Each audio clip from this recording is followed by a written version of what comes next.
Bonjour ou bonsoir, ça dépend l'heure où vous regardez cette vidéo.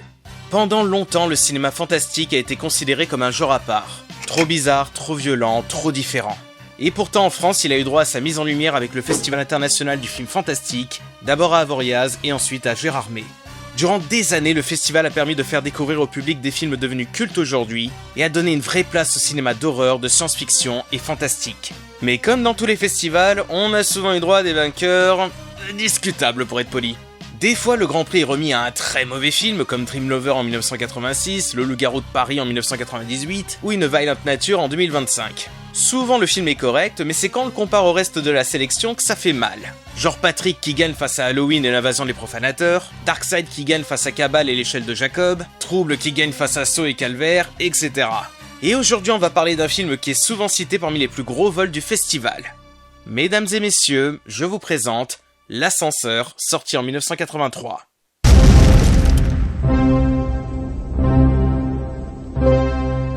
Des films avec des objets qui tuent, il en existe pas mal. Les fameux high concept suffisamment insolites pour attirer l'attention. Une voiture qui tue, un pneu qui tue, un lit qui tue, un canapé qui tue. Bref, la liste est longue et peut aller très loin dans le ridicule.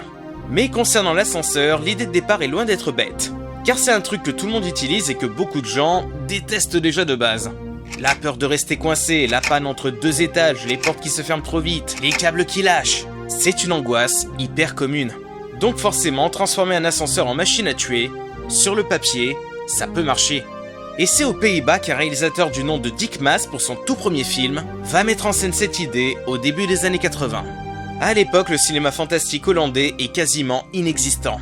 Les Pays-Bas produisent surtout des drames, des comédies ou du cinéma d'auteur. Et les films de genre sont souvent vus comme du sous-cinéma par la critique locale. Dick Maas, lui, veut faire exactement l'inverse. Un vrai film de suspense populaire, inspiré du cinéma américain qu'il adore. L'idée de l'ascenseur lui viendrait simplement d'une peur très banale. Celle des ascenseurs modernes automatisés. À ce moment-là, les systèmes électroniques remplaçaient de plus en plus les mécanismes traditionnels. Et cette idée d'une machine autonome fascine Maas. Il imagine alors un ordinateur contrôlé par une intelligence artificielle organique. Une sorte de cerveau électronique vivant caché dans le système d'un immeuble. Ce n'est donc pas vraiment un ascenseur possédé, mais plutôt une machine devenue autonome. Une idée très influencée par la paranoïa technologique des années 70-80, dans la lignée de Terminator ou 2001 par exemple. Le film est produit avec très peu de moyens. Les budgets donnés varient selon les sources, mais tournent autour de 300 000 $, ce qui est minuscule même pour l'époque. Et contre toute attente, l'ascenseur devient un vrai phénomène aux Pays-Bas. Bon, pas un énorme blockbuster évidemment, mais pour un thriller fantastique hollandais au début des années 80, le succès est largement au-dessus des attentes. Mais c'est surtout dans les festivals que le film va réellement construire sa réputation, notamment le fameux festival d'Avoriaz. Et en 1983, au milieu d'une sélection extrêmement solide, l'ascenseur crée la surprise en remportant le Grand Prix. Aujourd'hui encore, cette récompense est souvent considérée comme l'une des décisions les plus discutables de l'histoire du festival. Et honnêtement, on peut comprendre pourquoi. Parce qu'en face, il y avait quand même des mastodontes. Christine de John Carpenter, Dead Zone de David Cronenberg, Le quatrième homme de Paul Verhoeven ou encore La foire des ténèbres de Jack Clayton produit par Disney. Dit comme ça, forcément, voir un film d'ascenseur tueur néerlandais remporter le plus prestigieux des prix, ça peut sembler abusé. Parce que oui, l'ascenseur possède énormément de défauts. Déjà le film a très mal vieilli, oui. C'est vrai que lorsqu'on regarde les images à froid, sans recul, on dirait presque un téléfilm à certains moments. Mais ce sont surtout les personnages qui posent problème. On est clairement dans une écriture fonctionnelle bourrée de stéréotypes. Le héros déterminé qui sait tout faire, sa femme délaissée parce qu'il prend trop son boulot à cœur, la journaliste sarcastique, les policiers sceptiques, les dirigeants arrogants et hautains, etc. Personne n'est réellement développé en profondeur, les personnages existent surtout pour faire avancer le concept, et les dialogues sont du coup souvent extrêmement mécaniques. Mais surtout le problème principal du film, c'est son rythme. Toute la structure repose sur une idée très simple. Comprendre pourquoi cet ascenseur tue des gens. Et une fois les premiers morts passés et le mystère installé, le film passe énormément de temps sur son enquête technique, même un peu trop. Dick Maas essaie vraiment de traiter son concept de manière réaliste, presque procédurale. Et le bon côté de ça, c'est que ça marche vraiment. Le film est sincèrement crédible dans sa justification d'un ascenseur tueur, ce qui était loin d'être gagné à ce niveau-là. Sauf que cette approche ralentit énormément le récit. Il y a un vrai ventre mou au milieu du film, ce qui fait que la tension disparaît presque totalement, ce qui est assez dommage. Donc oui, on peut considérer que c'est un scandale que l'ascenseur ait remporté le Grand Prix d'Avoriaz. Mais en vrai, c'est pas si simple. Pour ma part, j'ai énormément d'affection pour ce film. Je me souviendrai toute ma vie de mon premier visionnage de ce film sur VHS. Les fameux jeudis de l'angoisse sur M6 que mes parents enregistraient régulièrement. C'est comme ça que j'ai découvert l'ascenseur. Et même en revoyant le film aujourd'hui, je l'apprécie toujours autant. Parce que ce qui donne surtout au film toute sa personnalité, c'est son ambiance. Honnêtement, si l'ascenseur est encore regardable aujourd'hui malgré ses défauts, c'est principalement grâce à son atmosphère extrêmement particulière. Une grande partie du film est tournée dans un véritable immeuble de bureau à Amsterdam. Dick Maas veut absolument éviter les faux décors de studio trop artificiels. Et ce choix devient finalement essentiel dans l'identité du film. Le film dégage un malaise froid presque permanent. Les longs couloirs vides, les lumières agressives, les espaces métalliques, tout ça contribue à l'atmosphère oppressante. Et ce qui est fascinant, c'est que le vieillissement du film renforce encore plus cette sensation. Et au lieu de casser l'immersion, ça donne presque au film une dimension étrange et fantomatique à l'ensemble. Et évidemment, une énorme partie de cette ambiance vient de la musique.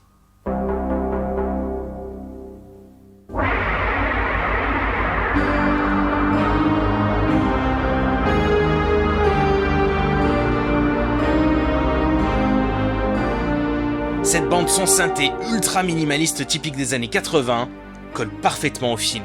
C'est d'ailleurs Dick Maas qui compose lui-même la musique, ce qui est assez fou quand on pense qu'il réalise déjà son premier long métrage en parallèle. Bon, je pense que c'était aussi un bon moyen d'économiser de l'argent dans cette production fauchée. Et même si les thèmes restent très simples, ils sont utilisés de manière hyper intelligente, et ça suffit à créer un vrai malaise. On est dans un style proche de Carpenter ou Tangerine Dream. La musique donne presque l'impression que l'immeuble est vivant, comme si un système électronique tournait constamment derrière les murs. Et c'est probablement ça la grande force du film. Réussir à rendre inquiétant quelque chose d'aussi banal qu'un ascenseur, juste avec une ambiance, des sons et une mise en scène.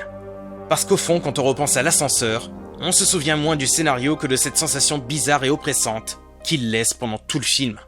Mais là où Dick Maas impressionne vraiment, surtout pour un premier film, c'est dans sa mise en scène. Parce qu'avec un concept pareil, le risque était énorme. Soit le film devient ridicule au bout de 10 minutes, soit tu réussis à rendre ton ascenseur réellement angoissant. Et Maas comprend très vite que pour que ça fonctionne, il doit filmer l'ascenseur comme une présence, pas juste comme un objet. Du coup, il passe son temps à mettre en valeur les portes, les boutons, les lumières, les mouvements mécaniques, les bruits de moteur, etc. Il transforme des trucs totalement banals en source de tension.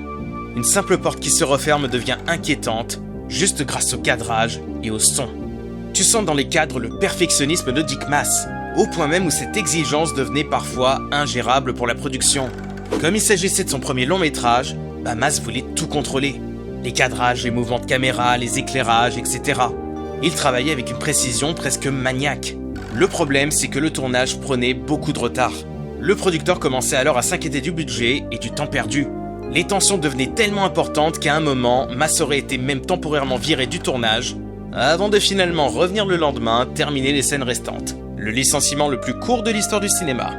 Mais je me souviens, là où l'ascenseur m'avait vraiment marqué à l'époque, c'est dans ces scènes de mort. Parce que Dick Maas comprend un truc essentiel pour rendre crédible un ascenseur tueur. Il faut que chaque attaque repose sur une peur concrète, liée à l'objet lui-même. Et tu sens qu'il s'est vraiment creusé la tête pour varier les situations, à partir d'angoisses qu'on a presque tous déjà eues dans un ascenseur. Rester coincé et manquer d'air, voir les portes s'ouvrir sur le vide et tomber dans la cage, ou encore se retrouver piégé entre les portes automatiques, jusqu'à se faire littéralement décapiter. Des peurs du quotidien poussées juste assez loin pour devenir cauchemardesques. Mais quand t'es enfant, c'est surtout le passage avec la petite fille et sa poupée qui te marque. C'est pas pour rien qu'elle est sur la jaquette d'ailleurs. Cette séquence où l'ascenseur semble jouer avec une pauvre petite fille en fermant et ouvrant les portes comme il veut, ce moment est super angoissant justement parce qu'il repose sur une peur très basique. L'ascenseur essaie littéralement de l'attirer et de la piéger. Et Maas filme ça presque comme un prédateur silencieux. Et du coup pendant longtemps j'ai eu peur de ces fameux ascenseurs dans les grands immeubles où t'en appelles un mais tu sais jamais lequel va s'ouvrir. Et vous moquez pas, j'avais 6 ans Et tout ça explose complètement dans le climax qui reste probablement la meilleure partie du film. L'affrontement entre le héros et l'ascenseur devient presque insoutenable, tellement Maas pousse le concept jusqu'au bout. Et même aujourd'hui, malgré les effets qui ont vieilli, la scène garde une vraie puissance parce qu'elle est filmée avec un sérieux absolu. Maas ne traite jamais son concept comme une blague. Alors il peut y avoir des toutes petites touches d'humour de temps en temps dans le film, mais pour lui cet ascenseur est une menace crédible, et c'est ça qui permet au film de fonctionner, encore aujourd'hui. Donc oui, objectivement, L'Ascenseur n'était probablement pas le meilleur film de la sélection d'Avoria cette année-là, mais en même temps, son Grand Prix reste assez cohérent avec l'esprit du festival. Avoriaz adorait précisément ce type de cinéma. Des films imparfaits mais audacieux, des concepts étranges pris totalement au sérieux, des œuvres capables de créer un vrai malaise, avec très peu de moyens. Et surtout, cette récompense va totalement changer la carrière de Dick Maas. Grâce au succès critique du film dans les festivals, L'Ascenseur obtient une distribution internationale, notamment aux États-Unis. Et pour un réalisateur néerlandais spécialisé dans le fantastique, c'est assez énorme. Et oui, je sais, il y a Paul Verhoeven aussi, mais on s'en fout, ils sont que deux, donc ça nique pas mon argumentaire. Maas devient alors l'un des rares cinéastes européens capables d'exporter du cinéma de genre populaire hors de son pays. Quelques années plus tard, cette reconnaissance lui permettra de réaliser ce qui deviendra son film le plus célèbre, Amsterdam Ned. Un thriller horrifique bien plus ambitieux, devenu aujourd'hui un véritable classique du cinéma fantastique européen. Et elle a même eu droit à une suite cette année, tiens. Alors comme beaucoup de films cultes des années 80, L'Ascenseur finira par avoir droit à son remake américain au début des années 2000. L'Ascenseur niveau 2. Et non, contrairement à ce que son titre laissait supposer, ce n'était pas une suite pour ceux qui ne sont pas au courant. Et malheureusement, c'est l'exemple parfait du remake qui ne fonctionne pas. Là où le film de 83 reposait sur une ambiance froide, lente et presque maladive, le remake cherche constamment à moderniser et rendre spectaculaire son concept. Cette histoire d'ascenseur tueur alertant carrément le président des États-Unis, quoi. Tout est plus propre, plus lumineux, plus dynamique. Et là où on résolvait le problème avec un petit flingue dans l'original, ici on le résout avec un bazooka. Ouais, America fuck yeah, je sais.